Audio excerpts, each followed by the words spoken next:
This is the new 2023 McLaren Artura. Finally, McLaren announced this car more than 2 years ago, and it's only finally now just going on sale. But maybe it was worth the wait because it has some pretty amazing numbers. 670 horsepower, 0 to 60 in 2.6 seconds, and a top speed of more than 200 miles an hour.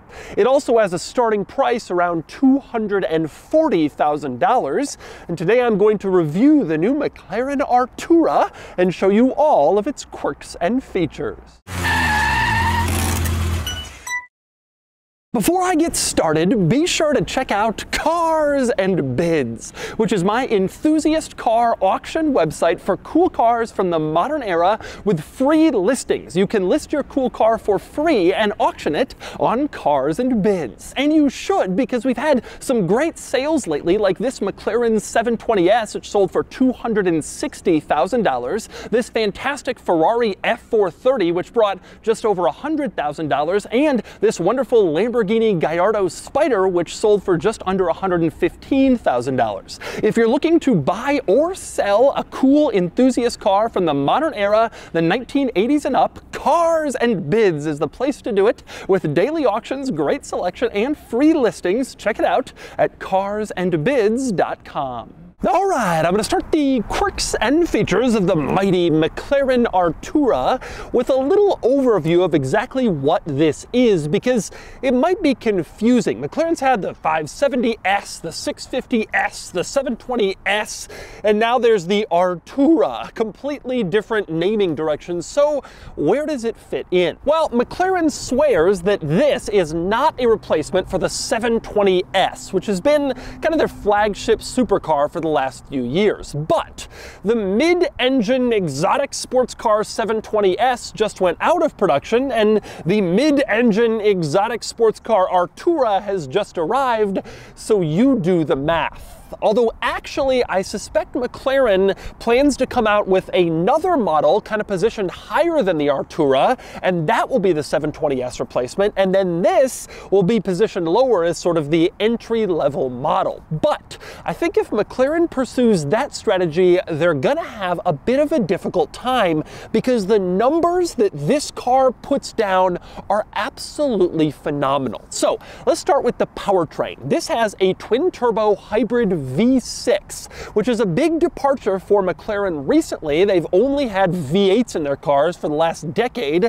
Well, now we got a plug-in hybrid V6. It's totally different, but again, the numbers are phenomenal. One of them is weight. The V6 itself weighs about 110 pounds less than the V8, which helps counteract some of the weight that the plug-in hybrid system adds. But it's not just that. Like I said, 670 horsepower, a massive figure. Also 530 pound-feet of torque, resulting 0 to 60 in 2.6 seconds with a top speed of 205 miles an hour. Unbelievable numbers, like I said, and again, it kind of makes me question that this isn't replacing the 720S. Those are verging on hypercar numbers, so how can McLaren possibly beat those numbers with a forthcoming 720S replacement? I guess we'll find out. Now, a couple of interesting things worth noting. For one, this is not McLaren's first ever hybrid vehicle. Some exotic brands are just starting hybrids, electrification.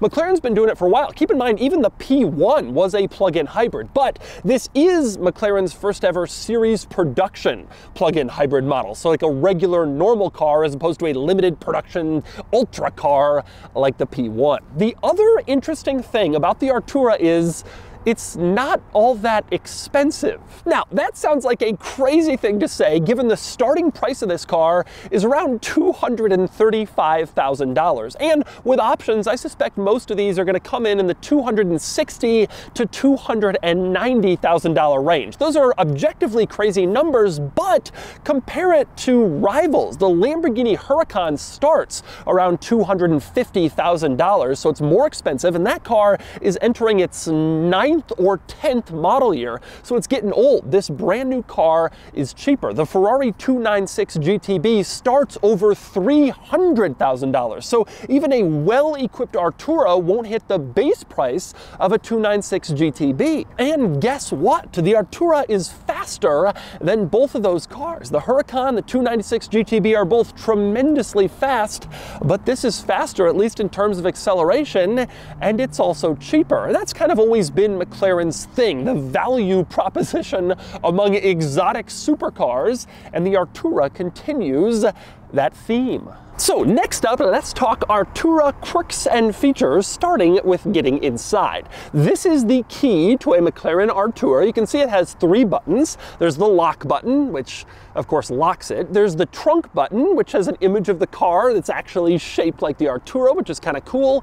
And then there's the McLaren logo button, which is the unlock button. You press the logo to unlock the door because that begins your McLaren experience. Once the car is unlocked, you walk up to it and the door handle is here, kind of at the back of the front door. You don't just pull it though, you stick your hand under there, you push a little rubber pad, and then you wait a second while the window drops, and then you can open the door upwards. Take another look at that. You push, the window drops, then you can open the door. You can't just walk up to the car, pull the door open. You have to wait for the window to drop so that it can break the seal with the body that's there to make sure water doesn't get inside, and the window also has to open so that it can clear the A-pillar as the door opens up. You can see it's kind of a tight tolerance there, and without that little waiting period, the window doesn't open enough and it could smash the body and break. So that's what you're waiting for. Anyway, you climb inside, scissor doors, as you can see, opening upwards and proving that this is in fact a supercar. But anyway, next up, inside the Artura, you will find quite a few interesting quirks and features, starting with, well, the starter button, which is right here in the center, bright red circle in the middle of everything. That's where you start your McLaren. Now, near the starter button, you have a couple of interesting other buttons, D, N, and R, which is your gear selector. D, you push down for drive, R, you push down for reverse, and N is neutral. You will notice there is no P for park. That's because you don't need one in this car. Put it in neutral, put the parking brake on, or just open the door and it happens automatically, and then you get out and walk away. There's no actual park gear in a modern McLaren. And of course, D, N, and R, that's the only way these come. No manual transmission available. It's an 8-speed dual clutch automatic that helps put the power to the ground. Next up, another interesting item in this car is your drive mode switches, which are mounted on the top of the gauge cluster. You can see this one on the right is labeled P with arrows up and down. It adjusts your performance, so like your accelerator pedaled speed, your shifting speed, and you can push it up or down to change. Now, the drive modes are pretty much what you'd expect. You have comfort, sport, and track. A lot of exotic cars have that or something similar, but in this car you also have an electric drive mode. Believe it or not, you can drive the McLaren Artura in pure electric mode for around 11 miles, just in case you want to buy a supercar and then drive it around noiselessly. Now, over on the other side of the top of the gauge cluster, you have your other drive mode switch. This one is marked H. It controls your handling, your suspension settings, basically. And here again, you can choose between comfort, sport, and track by pressing up or down on the switch. Next up, other interesting items in this interior. For one, getting out, you have this little door latch switch on the door panel. You pull on that, and it electronically releases the door, and then you can push it up the rest of the way and climb out. Just in case your battery dies while you're in the car or the popper mechanism fails, you also have this backup mechanical method, which you can see is inside this door pocket storage area. You can pull on that and mechanically open the door like in most normal cars. Now, interestingly, when the door opens up, over on the driver's side, you can see some buttons like underneath the door.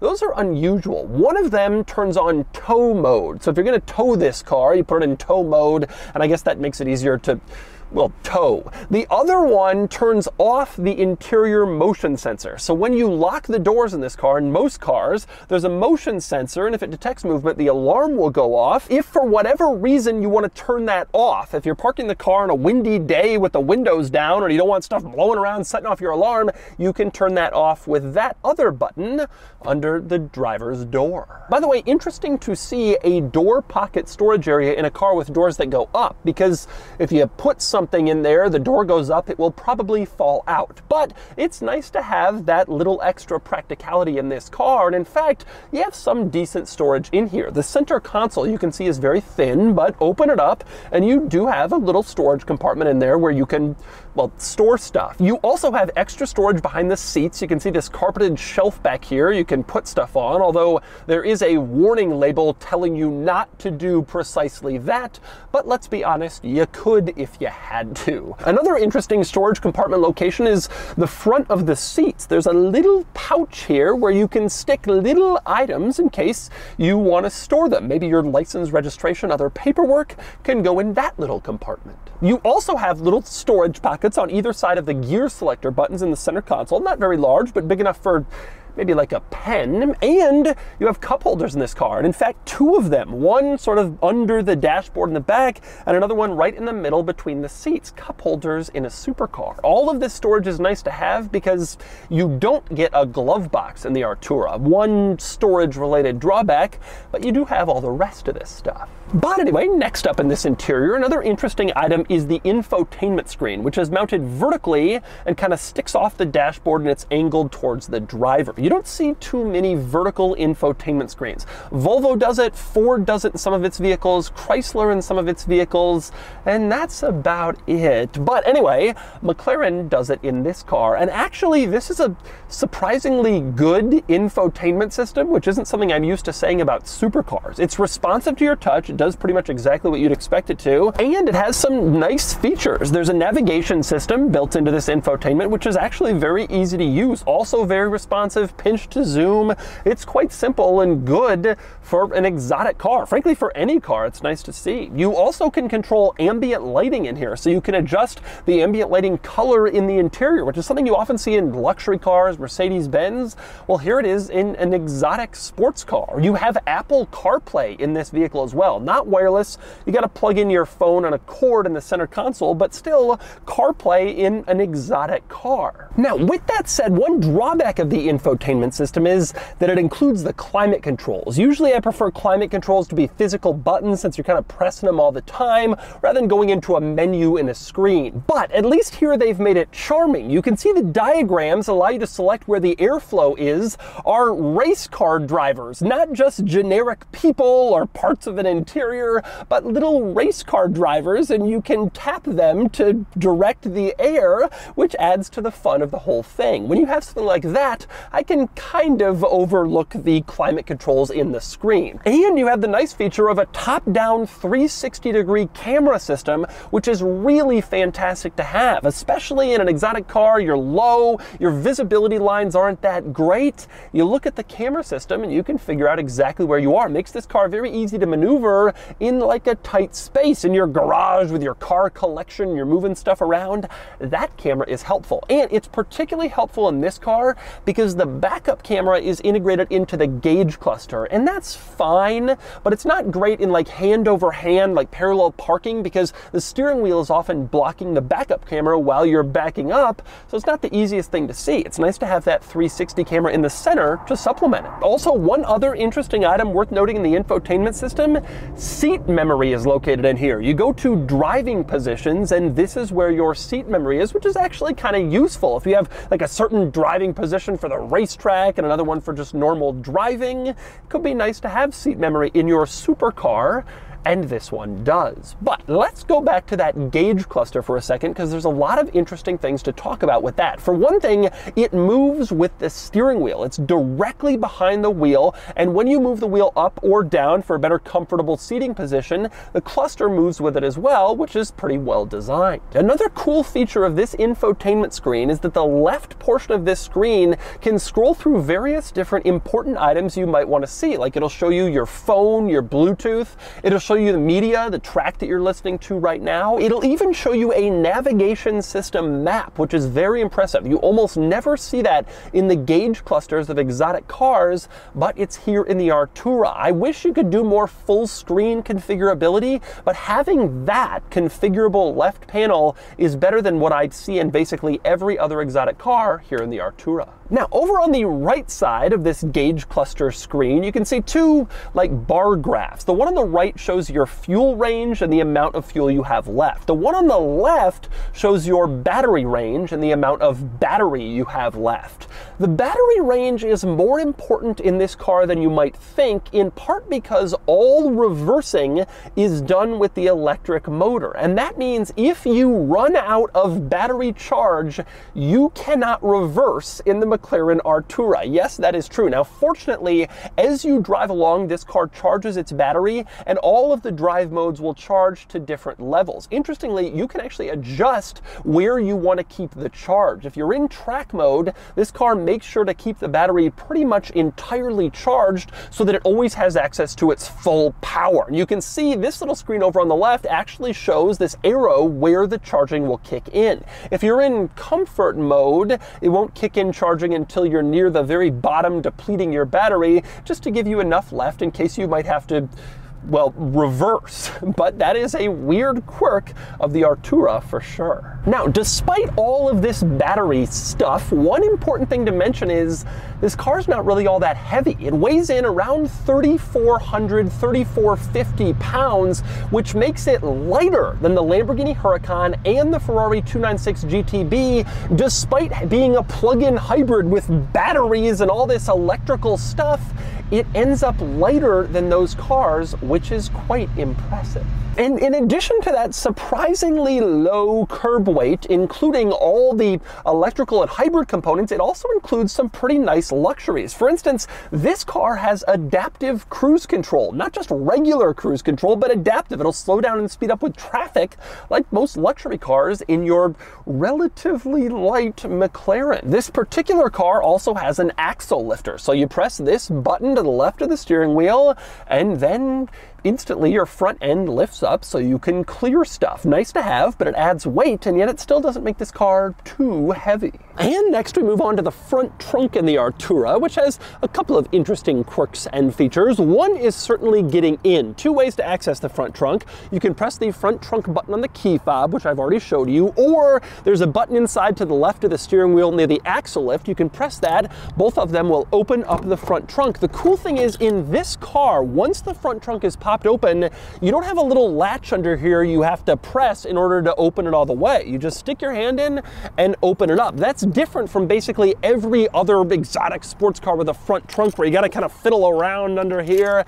Makes it easier to get into your cargo area. And once you're in here, you'll discover it's surprisingly large. There's decent space in this cargo storage area where you can put a decent amount of stuff. Luggage, bags for a trip, if you want to take your Artura on a road trip somewhere. This particular Artura already has a bunch of stuff in here. As you can see, there is a fire extinguisher, there is a tire inflator kit, there are the charging cables for this car since it is a plug-in hybrid, and you have your car cover. All that stuff in here, and there's still room for a lot more, as you can see. Decently practical. Also worth pointing out, there is a little power outlet in here, which might strike you as curious or unusual. That's used to keep the car charged when it's parked. Most people who have these have a lot of special cars. They don't drive them all that often, so you plug the car into a battery tender, keeps the battery fresh so it doesn't die when you want to use it. Kind of nice to see that built into this car. As for the rear of the Artura, the cover for the engine compartment,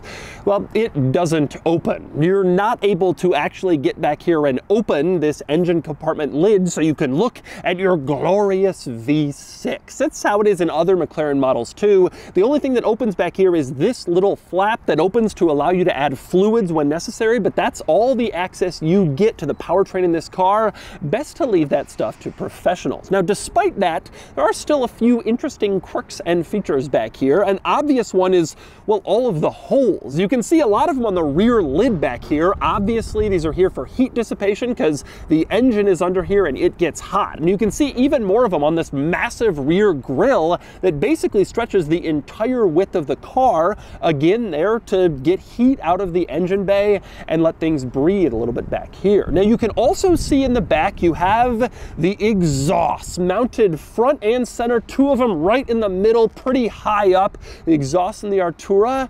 And how does it sound? It's now a V6. Does it sound good? Take a listen, see what you think.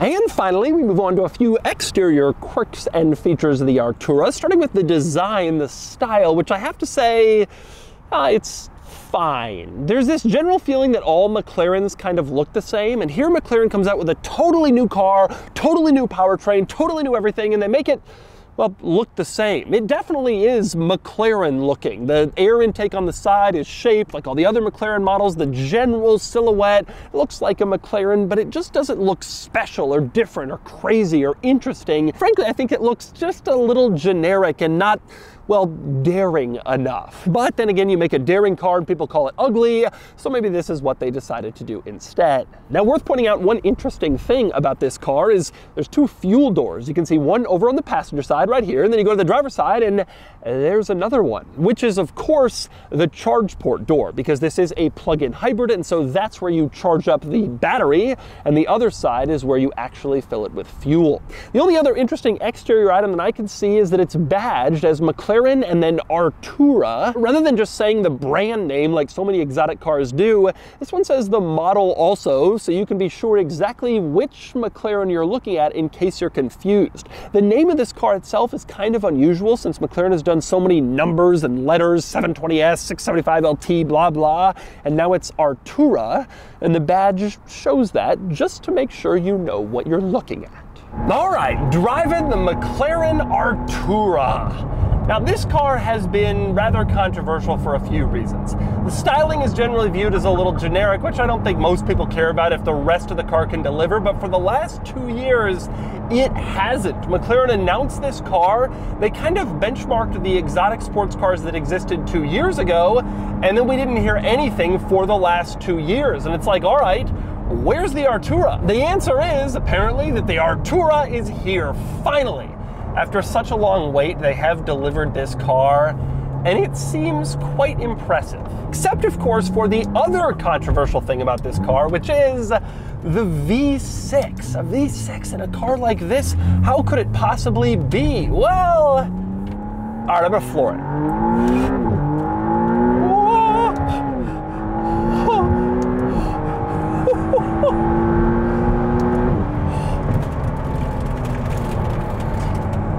Make sure there's no police around. Got up to the speed limit there. Wow. That's fast. You know, I've never been one of these, oh, it's a V6, so it doesn't count kind of people. The XJ220 was a V6. The F40 was merely a V8.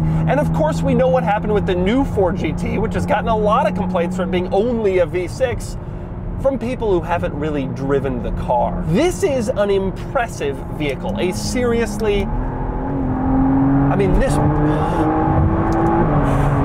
that is immense speed, unbelievably quick, just really, really, really fast.